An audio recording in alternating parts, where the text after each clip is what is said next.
kata ulama gini, kaifa yastaqimudz dhil wal 'udu mi'waj. Bagaimana bayangan itu akan lurus sedangkan pohonnya bengkok. Ini nasihat dari para ulama. Kaifa yastaqimudz dhil wal 'udu mi'waj. Bagaimana bayangan itu akan lurus sedangkan pohonnya bengkok.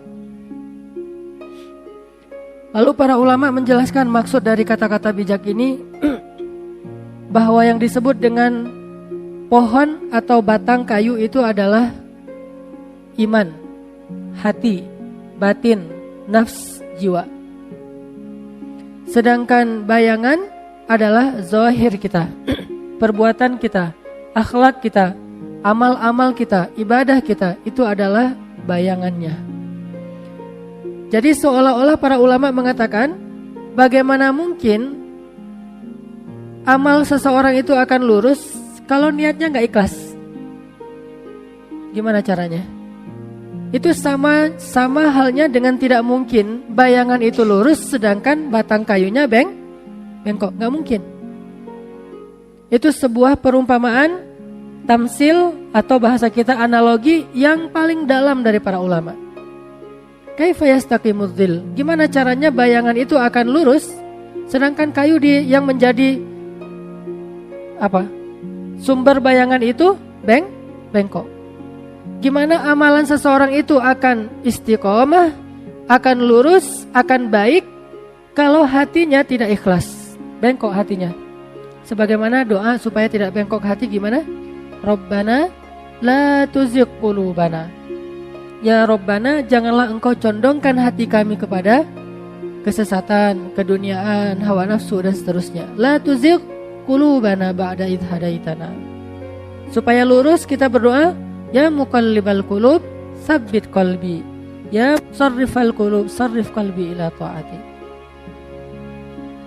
Atau bisa juga ulama mengatakan bagaimana hidup seseorang itu akan baik, akan bahagia sedangkan hatinya dalam keadaan galau. Gak bisa.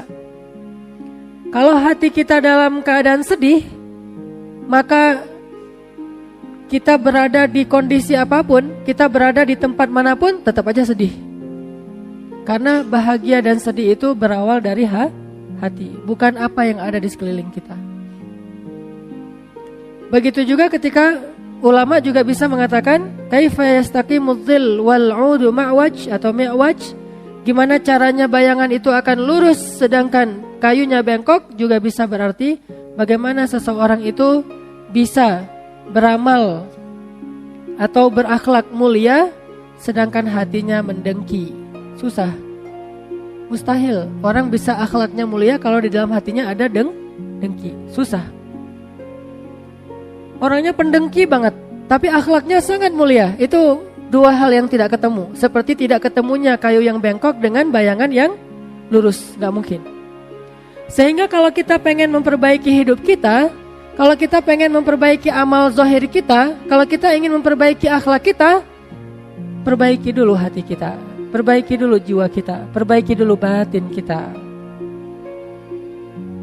Sehingga kesimpulannya di situ ada the moral of story yang saya tulis di bawahnya, catatannya, jangan meluruskan bayang-bayang. Gak akan mungkin lurus. Jangan meluruskan bayang-bayang. Banyak orang yang sibuk untuk mendapatkan kebahagiaan, dia sibuk dengan bayang-bayang. Lari antara Bukit Sofa dan Bukit Marwah. Bukankah itu sibuk dengan bayang-bayang?